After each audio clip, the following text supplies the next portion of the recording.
Imagine this. You invest $1,000 in Bitcoin in 2020. By 2021, that $1,000 becomes $6,000. You're smiling. You're confident. You feel like a genius. But then, in just 8 months, it crashes back down. Your $6,000 becomes $2,000. Just like that. No warning, no mercy. Now fast forward to today, March 2026. Bitcoin is trading around $83,000. And millions of people are asking the same question again. Is this the moment to get in or the moment to get out? In the next 15 minutes, I'm going to show you things that most financial channels won't tell you. We'll look at real data, real expert opinions, and real signals that are shaping crypto's future right now. Stay till the end, because the final truth about crypto might completely change how you see money forever. Let's go. Before we talk about the future, let's understand the present. Here are the real numbers as of March 2026. Bitcoin BTC, trading around $83,000 Ethereum ETH, around $2,900 total crypto market cap, approximately $2.70 to $2.9 trillion. Number of crypto users worldwide, over 600 million now. These numbers sound impressive, right? But here's what those numbers don't tell you. In just the last few weeks, the crypto market has experienced sharp swings, dropping hundreds of billions of dollars in total value within days, only to partially recover shortly after. Why? Because crypto doesn't just respond to crypto news, it responds to everything. Rising interest rates in the US? Crypto drops. A war escalates in a major region? Crypto drops. A big institution sells its holdings? Crypto drops. This is what makes crypto unlike any other asset in history.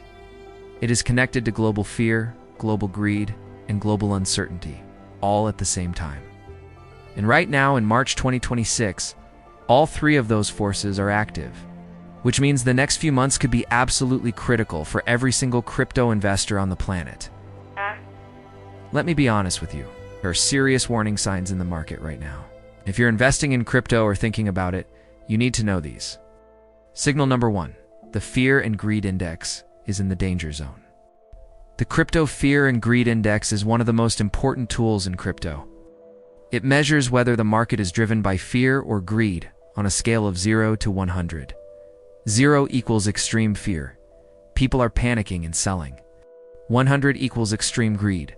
People are buying recklessly as of early March 2026. This index has been hovering in the fear zone below 35. Historically, when this index stays in the fear zone for extended periods, one of two things happens. Either the market crashes further, or, and this is important, it becomes a buying opportunity for smart, patient investors. Warren Buffett famously said, "Be fearful when others are greedy, and greedy when others are fearful." The question is, which direction will it go this time? Signal number 2, institutional money is unpredictable over the past 2 years. Major institutions, hedge funds, banks, and even sovereign wealth funds have entered the crypto market. BlackRock's Bitcoin ETF alone crossed $50 billion in assets. This sounds like great news, and in many ways it is. But here's the danger. When institutions invest, they also exit. And when they exit, they don't sell slowly. They move billions at once. One large institution pulling out can trigger a cascade of panic selling that wipes out billions in market cap within hours. This is called institutional volatility, and it's a relatively new risk that wasn't there in crypto's early days. Signal number 3, regulation is a double-edged sword. Governments around the world are finally taking crypto seriously. The US has been working on clearer crypto regulations. The EU has its MiCA framework in place, and countries like India, Brazil, and Japan are tightening their rules. Now, some people think regulation is good for crypto, and in theory it brings legitimacy. But in practice, every new regulation announcement causes uncertainty, and uncertainty causes price drops. The danger right now is that we're in a regulatory gray zone. Crypto is not fully accepted and not fully rejected. That middle ground is one of the most dangerous places to invest. Okay. So I've given you the scary part. Now, let me show you the other side. Because despite all these risks, there are some incredibly powerful forces pushing crypto forward. Force number 1, Wall Street has fully entered the game 2 years ago. The idea of BlackRock, Fidelity, and Goldman Sachs offering crypto products was almost unthinkable. Today, it's reality. Bitcoin ETFs approved in the US have brought in hundreds of billions of institutional dollars. This is not speculation anymore. This is mainstream finance. And when mainstream finance commits to something, it rarely walks away quietly. Force number 2, stablecoins are quietly changing the world while everyone talks about Bitcoin and Ethereum. Stablecoins are doing something even more important. The global stablecoin market is now worth over $300 billion. Stablecoins like USDT and USDC are being used for cross-border payments in seconds, remittances that cost almost nothing, business transactions in countries with unstable currencies. Companies like Visa, MasterCard, Stripe, and PayPal are all building on top of stablecoin infrastructure. This means crypto is no longer just an investment. It is slowly becoming the plumbing of the global financial system. Force number 3, developing countries are leading adoption. Here's something that surprises most Western investors. The fastest adoption of crypto is not happening in the US or Europe. It's happening in Nigeria, Turkey, Argentina, Vietnam, and the Philippines. Why? Because in these countries, local currencies are unstable. Inflation is high.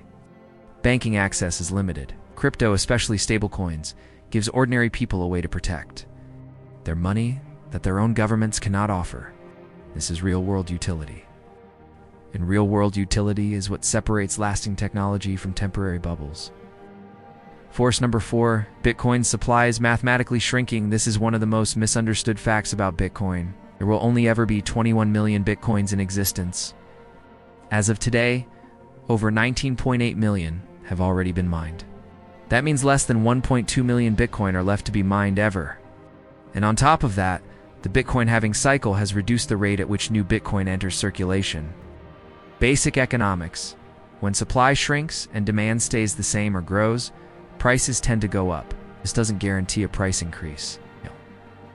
But it is a structural force that has no equivalent in traditional finance. Now we get to the part most channels skip. It's not just risks, not just opportunities.